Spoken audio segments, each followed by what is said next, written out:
Have you ever spent hours on a portrait and just end up making it worse? That frustration usually comes down to fixing the wrong things in the wrong order. After 25 years of drawing, I've learned there's actually a 4-step process that fixes any portrait.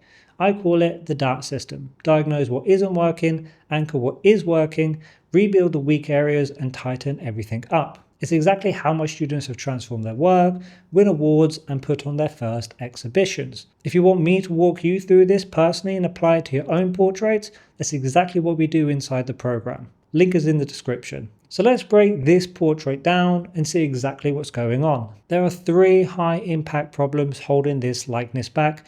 We're going to fix it with a feedback loop. Make an adjustment, get some feedback, make another adjustment, get some more feedback until everything is working in harmony. But first, let me show you what is working so we know exactly what to build on. The proportions are basically perfect. Everything more or less lines up and it has great readability. We've got our lights, we've got our shadows, and we've got our background.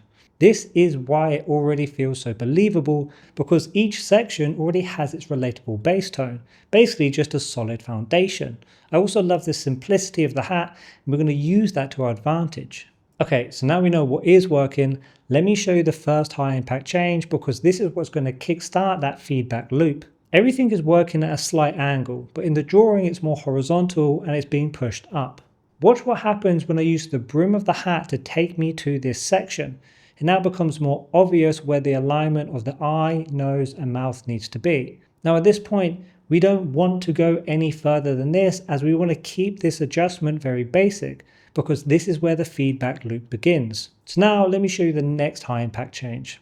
Fix this and it goes from looking like a bit of a sketch to something very professional looking. Now this is where most artists struggle, because this part can be scary. The reason this is in a bit of a checkmate position is because there's only really one direction that this can go, and that's going darker. I know, I feel the anxiety. I know this can feel quite intimidating, because it literally just feels like you're going over everything that you've just put so much effort into. But watch what happens when we take these 3 tonal groups and we pull them down that tonal scale. The reason this has such a huge impact is because what's already working underneath. Okay, so now we're in that feedback loop, because when you darken the drawing, you naturally lose some of that definition of that initial adjustment. So to fix this, we basically just repeat the process, except this time we have more information. So the other alignments become easier and more accurate. Watch what happens when we align the second eye in the lower section. Now it looks so much more lifelike. Here's where a lot of artists trip up.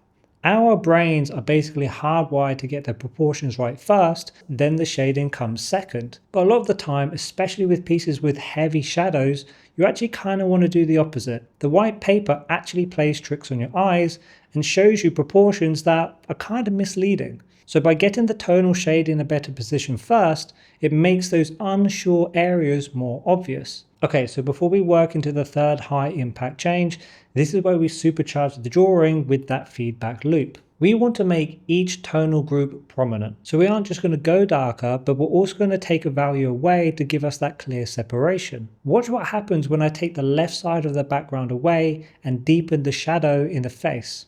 Now we have clear lights, darks, lights, and darks. It builds a rhythm throughout the drawing. Okay, so now we've closed the feedback loop.